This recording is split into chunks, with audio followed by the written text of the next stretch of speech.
You're listening to the O&P Check-in, an SPS podcast. This podcast brings you the latest happenings in the O&P industry.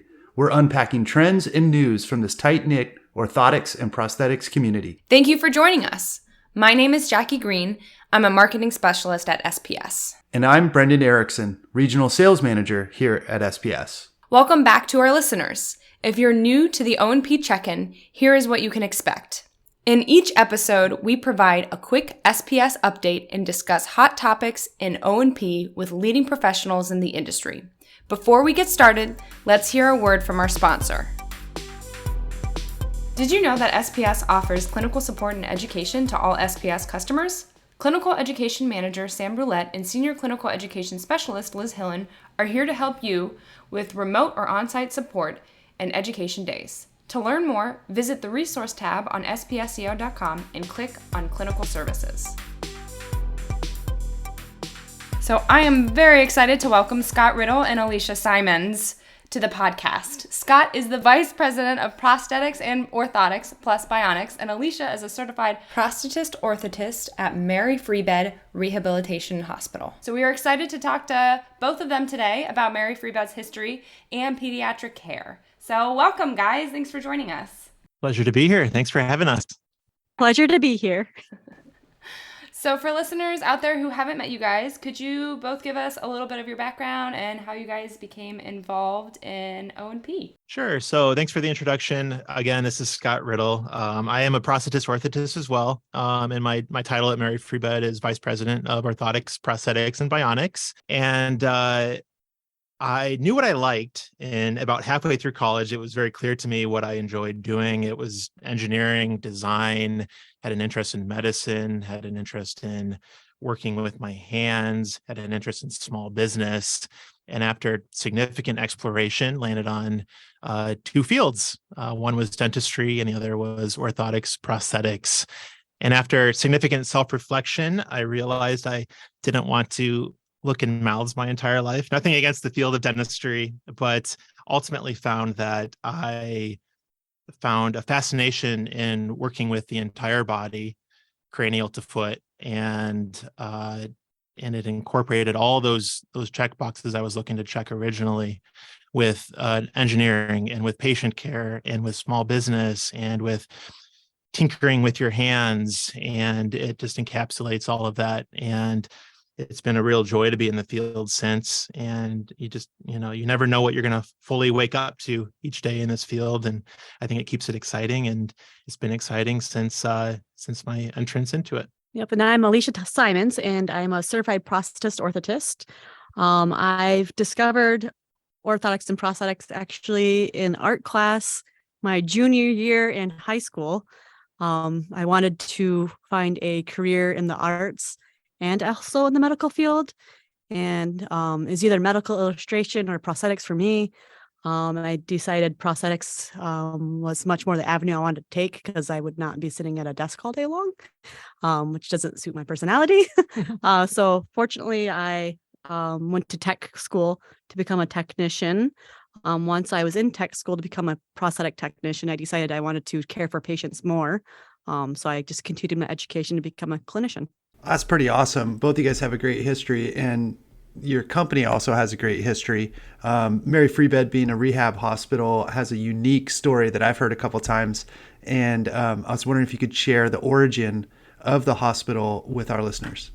I'd love to. Yeah. And unique is the right word for that. So it started all the way back in 1891, where two women found a little black purse on a sidewalk in Grand Rapids. And inside the purse was 6 pennies, and they had already had a desire to set up a free bed as part of the hospital in Grand Rapids at the time. And they spurred on, I think, by the idea of using those 6 pennies to fund the free bed. They developed a fundraising campaign to fund that free bed.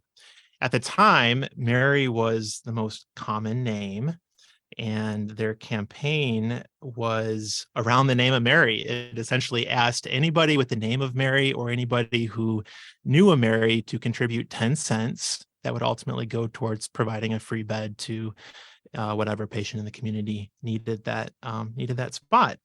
And thus the name Mary Free Bed began, and it was known for decades at that point as the Mary Free Bed, and it was a really successful way to care for those who weren't able to otherwise receive care.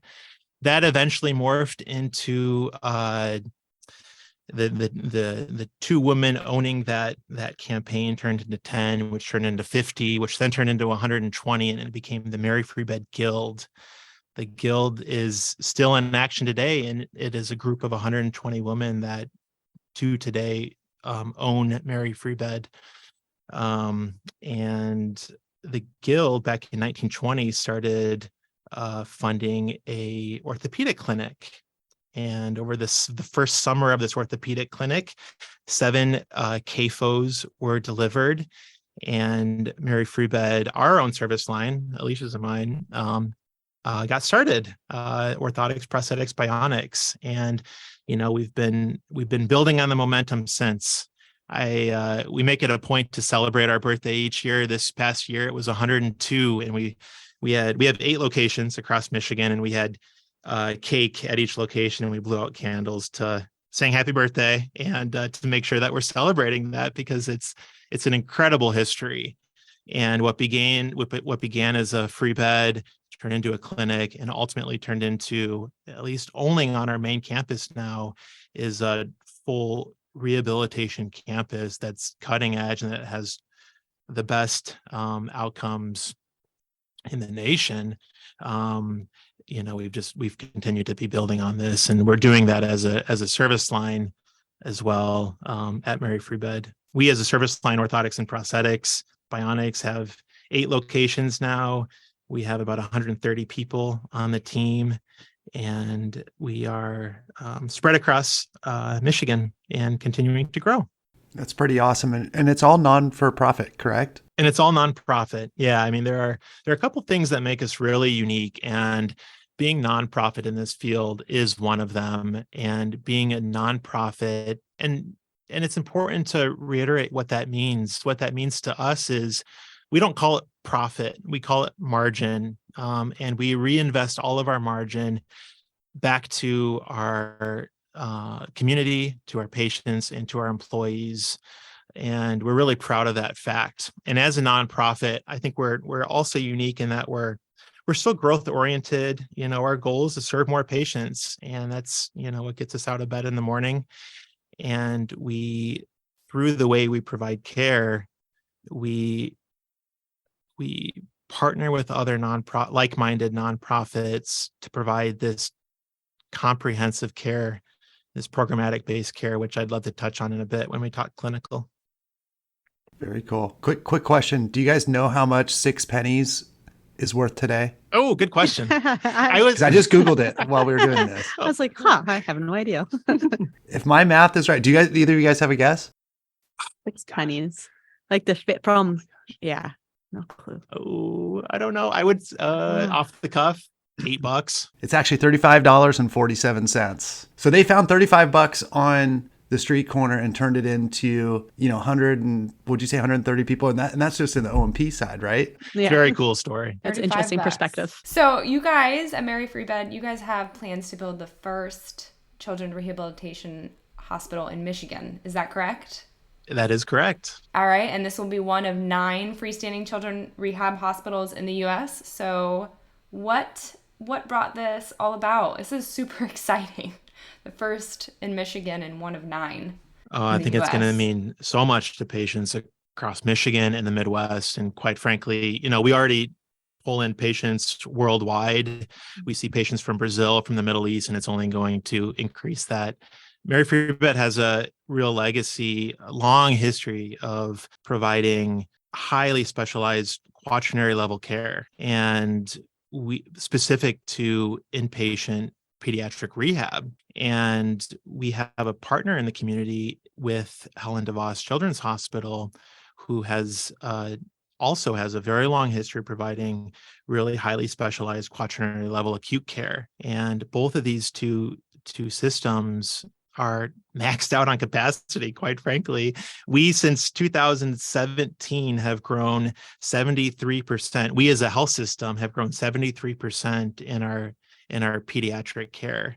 And we're just kind of maxed out. And we, as I said earlier, we have a goal of serving more patients. And in order to serve more patients in the way that, is comprehensive and produces great outcomes, it only makes sense to build a hospital to see that flourish. And it's with Helen DeVos, so it's between Mary Free Bed and Corewell, and this is a 50-50 split partnership, and it's going to be all things inpatient, outpatient, orthotics and prosthetics, other ancillary services, you name it, they're going to be there under the roof. And it's just going to be a really state-of-the-art facility that we think is going to open up more access for patients across the nation and world.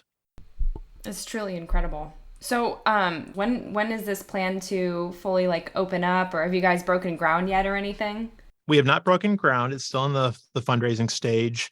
So it is still early stages, but it is very much there. It is very much a thing, and it's in the plan. It's awesome. So it's going to be beautiful. There are early stage renders that have been released publicly, and I don't know if you have seen pictures of Mary Free Bed Inpatient, but Mary Free Bed Inpatient already is colorful, and the back wall of all of the inpatient rooms it's a big wallpaper mural of a scene from a natural scene from Michigan, and bright colors and an inspiring nature seems to be the name of the game thus far for us. And I think with a specific peds hospital, it's just going to be magical. I mean, that's only going to be heightened, and it's just going to be a really inspiring, motivating place for these families to come in and get programmatic care. Yeah, I think that'll be huge. I mean, I would say servicing children is difficult just because of the I don't know, I don't want to call it a fright barrier, but how children, naturally are a bit scared of going into a institutional style place. And if you can, create and design it to be more warmth and make them more at home, their level of care is just going to go up, and them receiving the care is going to go up. So that's pretty awesome. And the question that we have up next talks specific about pediatric care within O&P. And I don't know if Alisha or Scott, which one of you want to take this question, but I see a lot of people in our scholarships, right, that they specifically want to work with kids. It's such a rewarding thing to work with kids, but it's also has its challenges because children grow so fast, and you're fitting them with devices. They may grow out of them. They put unnecessary wear and tear, or maybe it's necessary wear and tear, I should say that, on these devices. What kind of advice would you give to other O&P individuals that are looking to get into pediatrics? I'll let Alisha take that. Alisha is one of our specialists in pediatrics, and she knows all things orthotics and prosthetics on peds. So, yeah, I think there's more to consider than just growth too. Growth is a huge part of and growth changes in giving care to the pediatric population.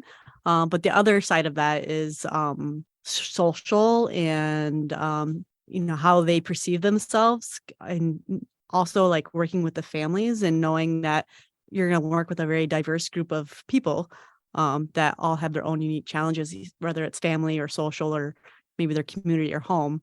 So that's another side of it. I think that does get missed when talking about the pediatric population, is that you might be working with a family that doesn't bring their kid to all their appointments. How do you adapt to that? Or, they don't have the means, or they don't have transportation. They want to be there, but they can't get there. How do you help these families? So I think that part is something that people need to kind of think about, learning their communities and the resources in their communities so they can help their peds patients more than just putting them in a device. So I'll get off my little soapbox on that. I have a passion for underserved communities because... Yeah, no, it's great. Yeah, I grew up in a very rural area, and it was really challenging for me as a child getting quality care. So it's has driven me to help people who may be in that similar situation. Yeah. Well, stay on the soapbox and tell us, how do you overcome these challenges, because I'm sure you've come up with some good solutions. Well, we have clinics, which I think does help us tremendously. At Mary Free Bed, we have the Center for Limb Differences, which is a comprehensive clinic where we have social work involved. So having social work involved in those clinics, helps with the resources. But also, you may not be able to reach the parents. And sometimes you just have to accept that. And really, when it's age appropriate, to just like be supportive of the child and their desires, like sometimes you have to be that person, to like encourage them to, show that you do expect them to do more, because they may not have that support from their families, or the will from their families to encourage them or expect them to try new things or do new things. So just having that, being comfortable having a kind of appropriate conversation with the patient, about, hey, you can do more. Do you want to run? Have you ever thought about running? And they may never thought about it, or nobody in their family does it. So they're like, I don't do that. Our family doesn't do that. But just giving them the encouragement, like, do you want to try? Sometimes helps them see themselves in a different view where they are willing to try new things. Yeah, maybe they're even afraid to ask, right? Yes. Yeah. You really Yeah. have to sometimes in those situations poll questions. And, your teenagers are fun, because they don't want to talk to you.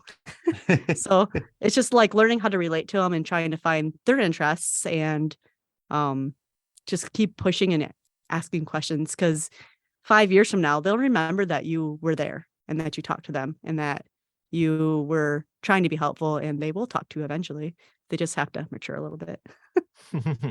If I can add to that, our mission is restoring hope and freedom, and I love that. It feels like the hope element to that. It's giving them this light that maybe they weren't thinking about, that they can be really working toward.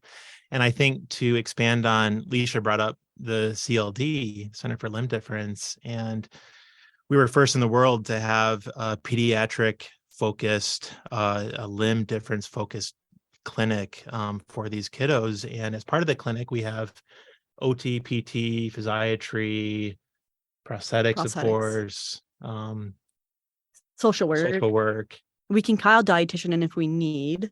Yeah. We get all of these highly specialized people under one roof, and they together are in line on that patient goal, whatever it is, running in this case. And I think when the PT and the prosthetist are working to that level of alignment, it can really it'll be more likely to result in that outcome. And the physiatrist is there checking everything. And it's just this awesome collaborative nature to a singular goal for a patient. And it in our experience results in really great outcomes. Yep. And you'll see kids find their way. That's probably the most rewarding thing when working the peds population, is sometimes you can just tell early on they just don't know any different than, like, I have a amputation and I can't run or I can't do whatever because I have an amputation. But like when you see them put the pieces together, because physical therapy is working with them, telling them they can do it and showing them how to do it, and then we're working together to, like, it's more of a team, so they feel I think much more confident in taking the next steps to do something different. Very cool. As far as the growth considerations, so that was, so I think everyone misses out on social. It is really cool to get kids up and moving and walking. And, we all get so device focused, which is important, but it's much more than that. But as far as devices go, it's not uncommon to need to replace a prosthesis or even an orthosis 9 months to a year. So if you think about how fast a child outgrows their shoe, it's likely that they outgrew their prosthesis or orthosis as well, because their foot grew, right? They grew in height, they grew in size.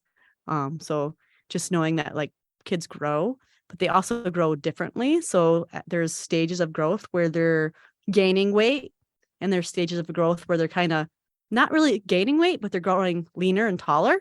And just like, how do you design a device based on what stage of growth they're in? So that must be difficult with the funding side of things. I see a lot of children in California are part of the Medi-Cal program through CCS, and sometimes they don't have the availability to get those multiple, devices over time.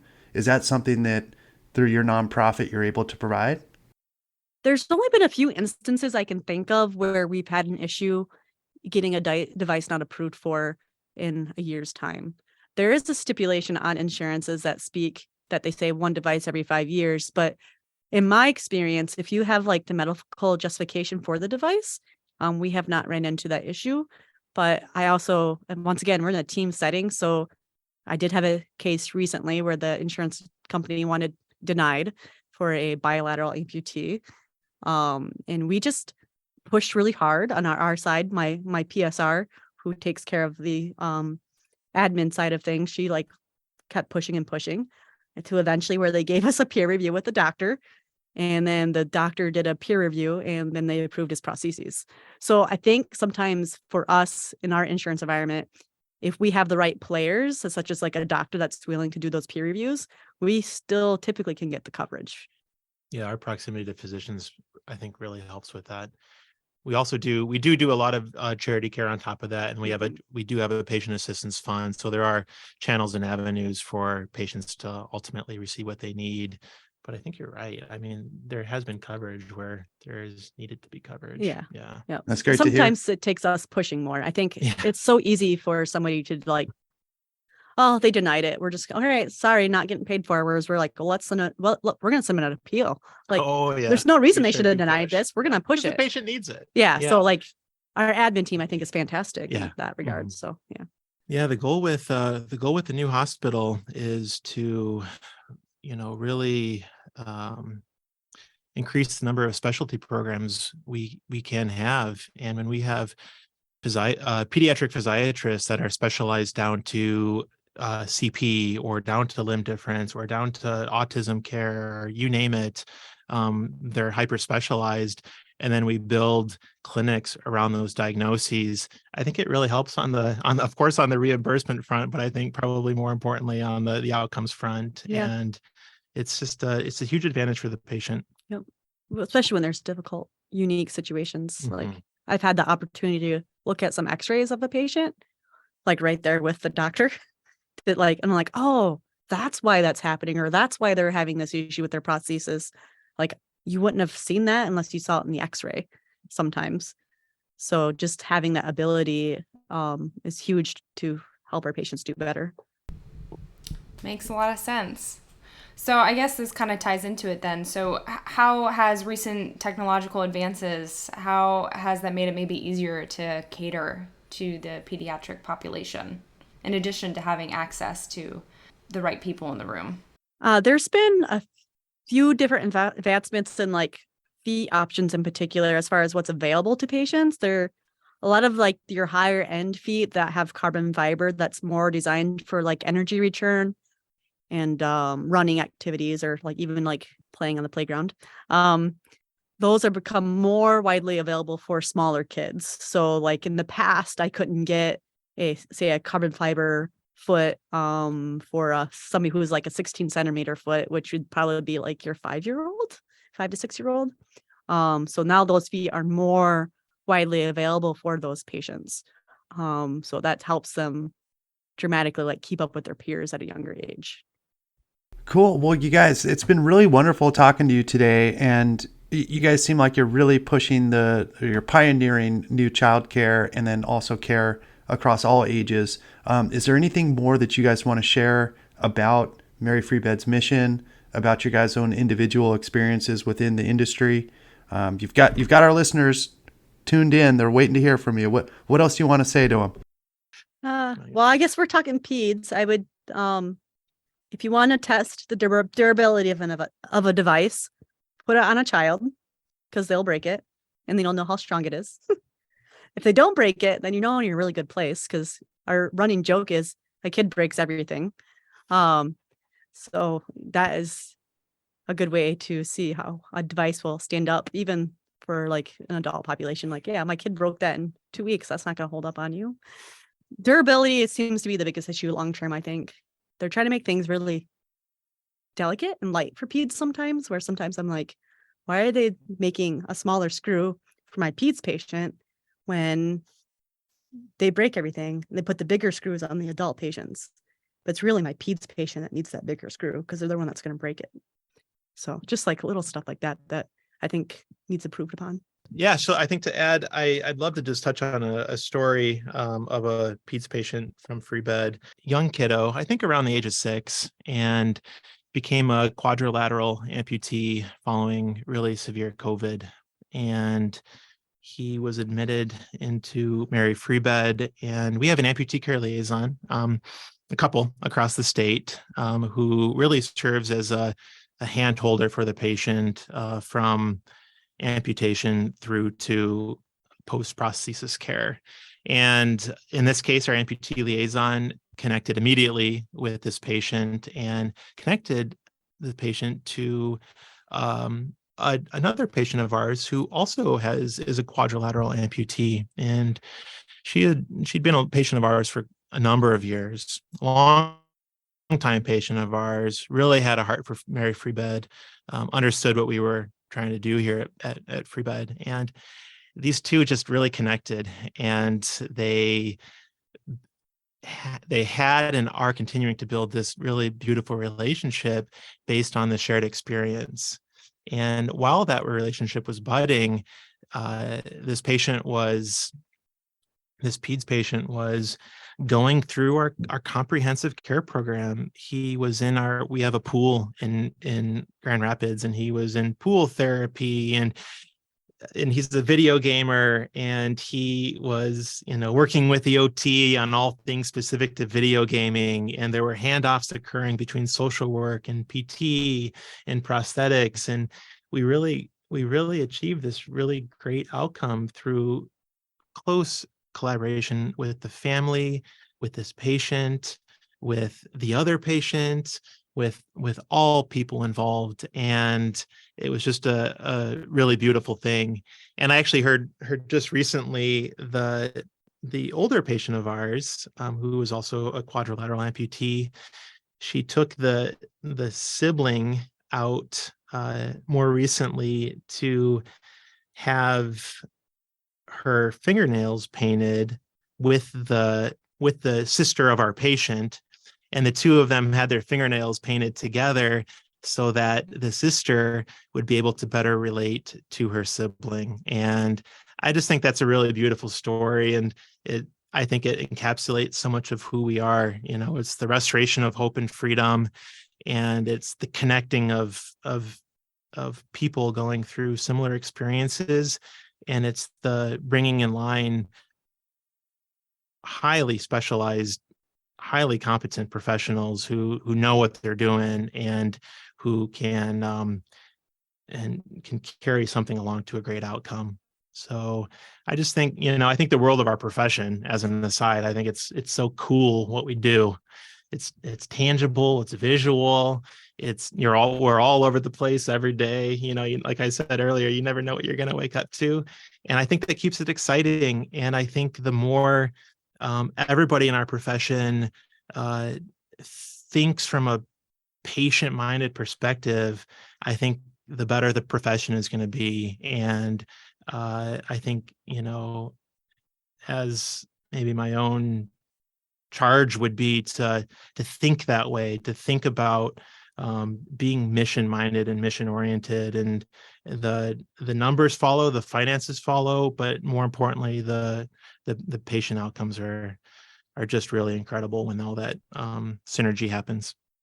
Yeah, and it really encouraged that person to use his devices. I think seeing somebody, because I saw him inpatient early on, and we actually got him cast in check sockets and in legs and everything to start using inpatient PT and everything, so we can get him up as soon as we had clearance from the doctor.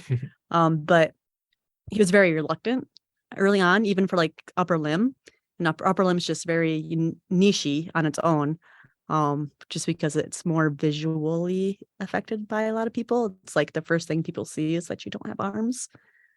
So him seeing that her with prostheses using them, and that she was doing very well, I think was very encouraging for the family and for him. Absolutely. Well, this is really cool. And I don't know if you guys have more to add, please feel free to. And is there a way that we could get involved as just individuals? Can you donate to Mary Freebed, or how does that work? You guys still got a coin purse? Actually, it is floating around somewhere. I was recently reading through that story, and at one point, that little black purse. Must have been in the early 1900s. The black purse was going around, and it was just bulging with coins. Which we now know, thanks to Brendan, was a significant dollar amount. So, or a significant monetary amount. So. There is a Mary Freebed Foundation, and there is within that foundation an Orthotics and Prosthetics Fund, and we would encourage anybody and everybody to donate to this fund, and it goes towards various things that act as a catalyst to what we're able to do to and for multiple patients. So yeah, I mean, if anybody has it on their heart to donate, it's appreciated by everybody. And the way to donate is to go to maryfreebed.com/foundation, and you can see a form there to really easily donate. And as I said, we just would really appreciate it. Thank you. Thank you.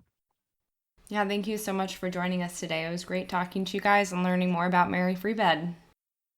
Thanks for having us. Yeah. And it's a great opportunity to spread the good news, and really great to chat with all of you today.